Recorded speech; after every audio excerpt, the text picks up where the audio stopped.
எல்லையில் பதற்றம் நீடிக்கக்கூடிய சூழல்ல இருதரப்பிலிருந்தும் பல்வேறு விஷயங்கள் பகிரப்பட்டு வருகிறது. இந்தியா தரப்புல இருந்து அதிகாரப்பூர்வமாக ஆதாரமாக என்ன இருக்கிறதோ அதன் அடிப்படையில் நம்ம விவரங்களை சொல்லிட்டு வரோம்.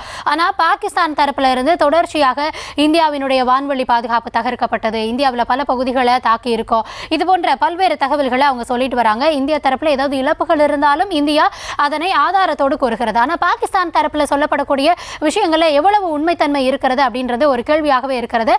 தற்போது கிடைத்திருக்கும் செய்தியை கூட நம்ம பார்க்கிறோம். பெண் விமானியை இந்தியாவின் பெண் விமானியை பாகிஸ்தான் சிறைபிடித்ததாக ஒரு தகவலை பரப்பி அந்த பெண் விமானி ஷிவானி சிங்கை பாகிஸ்தான் சிறைபிடித்ததாக கூறப்படுகிறது. அந்த தகவலும் பொய் அப்படின்னு இந்தியா தரப்புல இருந்து மறுக்கப்பட்டிருக்கிறது. இது குறித்த விவரங்களுக்காக நிகரார் நம்முடைய செய்தியாளர் பாரி கார்த்திக். தொடர்ச்சியாக பல்வேறு தகவல்கள் பாகிஸ்தான் தரப்புல இருந்து சொல்லப்படுகிறது.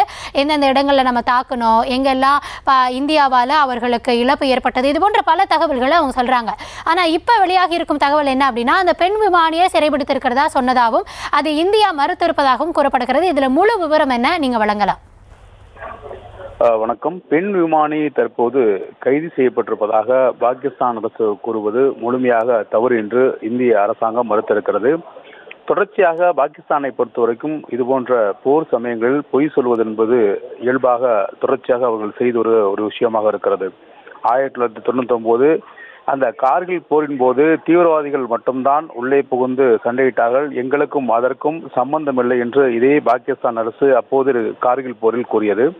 ஆனால் தொடர்ச்சியாக பல்வேறு ஆய்வுகளின் அடிப்படையில் வந்தது தீவிரவாதிகள் அல்ல, நிறைய பேர் பாகிஸ்தானுடைய வீரர்கள், அதாவது போர் வீரர்கள், அங்க இருக்கக்கூடிய ராணுவ வீரர்களே தீவிரவாதி உடையணிந்து இந்தியா மீது தாக்குதல் நடத்தினார்கள். அதற்கு பாகிஸ்தான் அரசு கூறும் பொழுது தங்களுக்கும் இந்த போருக்கும் எந்தவித சம்பந்தமும் இல்லை, இது உள்நாட்டு அங்க இருக்கக்கூடிய தீவிரவாத அமைப்புகள் இந்தியாவோடு போரிடுகிறார்கள் என்று ஒரு மிகப்பெரிய குற்றச்சாட்டை வைத்தது. ஆனால் உலக அரங்கில் அந்த விஷயம் தெரிந்து வெற்றி தலைகுடிய வேண்டிய ஒரு சூழலுக்கு பாகிஸ்தான் அரசு இருந்தது.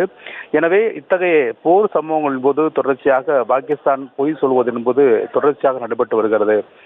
பொதுமக்கள் பாதிக்கப்படாத விதத்தில் தொடர்ச்சியாக இந்தியா நடவடிக்கை எடுத்த போதும் பொதுமக்கள் நிறைய பேர் கொல்லப்பட்டு விட்டார்கள் என்றும், தொடர்ச்சியாக இங்கு இருக்கக்கூடிய பொது தளங்களின் மீது இந்தியா தாக்குதல் நடத்தியிருப்பதாகவும் ஒவ்வொரு முறையும் அவர்கள் பொய் சொல்வது என்பது ஒவ்வொரு காலகட்டத்திலும் 1994, 1974, 1999 மற்றும் 1948 உள்ளிட்ட பல போர்கள் தொடர்ச்சியாக பாகிஸ்தான் அரசு உலக நாடுகளில் பொய்களை மட்டுமே விதைத்து இந்தியா மீது ஒரு வெறுப்புணர்வை உண்டாக்கும் முயற்சியில் ஈடுபட்டு வந்த நிலையில் ஒவ்வொரு முறையும் பாகிஸ்தான் இது தொடர்பாக தோல்வி அடைந்தது. உலக நாடுகள் மத்தியிலும் சர்வதேச நாடுகள் மத்தியிலும் வெற்றி தலைகுனிய வேண்டிய ஒரு சூழலுக்கு தான் பாகிஸ்தான் இருந்தது. ஏனால் தொடர்ச்சியாக அவர்கள் செய்து வரும் இந்த பரப்புரையும் பொய்யான தகவலும் உலக நாடுகள் தொடர்ச்சியாக அவர்களை பார்த்து கொண்டு வருகிறார்கள். ஒவ்வொரு போரின் போதும் இத்தகைய சூழல்தான் எடுத்து வருகிறது. குறிப்பாக பாகிஸ்தான் தற்போது எடுத்திருக்கக்கூடிய இந்த பொய் பரப்பு குற்றச்சாட்டு என்பது உலக நாடுகளுக்கு நன்கு தெரியும். பாகிஸ்தானை பொறுத்த வரைக்கும் ஒரு நம்பகத்தன்மை இல்லாத நாடுகளால் தான் உலக நாடுகள் அவர்களை பார்த்து வருகிறார்கள். அதன் அடிப்படையில் தான்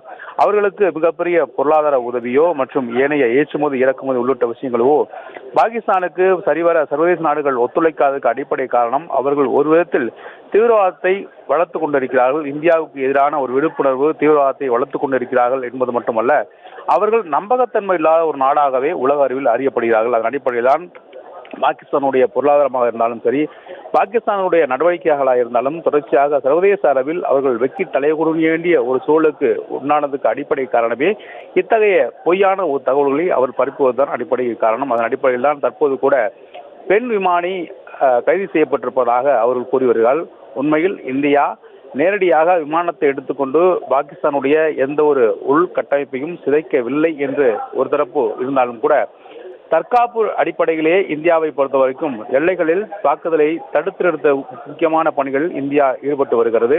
அது மட்டுமல்ல, இந்திய மக்களை பாதுகாக்கும் பொருட்டு பதில் தாக்குதலும் நடத்தி வருகிறது. அந்த அடிப்படையில் தான் தற்போது நடைபெற்று வருகிறது. ஆனால் பாகிஸ்தான் தற்போது கூறியிருக்கும்படி நேரடியாக ஒரு பெண் விமானியை நாங்கள் கைது செய்து வைத்திருக்கிறோம் என்ற அடிப்படையில் அவர் கூறுவது என்பதென்றால் இந்திய ராணுவம் நேரடியாக பாகிஸ்தானுக்குள் உள்ளே சென்றதாகவும் அங்க இருக்கக்கூடிய முக்கியமான இடங்களில் தாக்குதல் நடத்த முயற்சி செய்த போதும் நாங்கள் ஒரு பெண் விமானியை கைது செய்கிறோம் என்பது அவர்கள் அப்பட்டமாக பொய் சொல்வது உலக நாடுகள் மத்தியில் தொடர்ச்சியாக கவனித்துக் கொண்டிருக்கிறார்கள். சர்வதேச நாடுகளுக்கு மத்தியில் பாகிஸ்தான் ஒரு பொய் பரப்புரையை தொடர்ச்சியாக பரப்பி வருகிறார்கள். அதன் அடிப்படையிலே இந்த குற்றச்சாட்டும் ஒரு மிகப்பெரிய ஒரு பொய்யான குற்றச்சாட்டாக பார்க்க வருகிறது. அதன் அடிப்படையில் அதிகபட்சமாக பாகிஸ்தான் என்ன சொல்வார்கள் என்றால், ஒவ்வொரு போரின் போதும் அப்பாவி மக்கள் கொல்லப்பட்டு விட்டார்கள், அப்பாவி பொதுத்தளங்கள் பாதிக்கப்பட்டு விட்டன, குழந்தைகள் பெண்கள் உட்பட நிறைய பேர் கொல்லப்பட்டு விட்டார்கள், பாதிக்கப்பட்டு விட்டார்கள் என தொடர்ச்சியாக கட்டுக்கதைகளை அவர்கள் சர்வதேச அரங்கில் வைப்பார்கள்.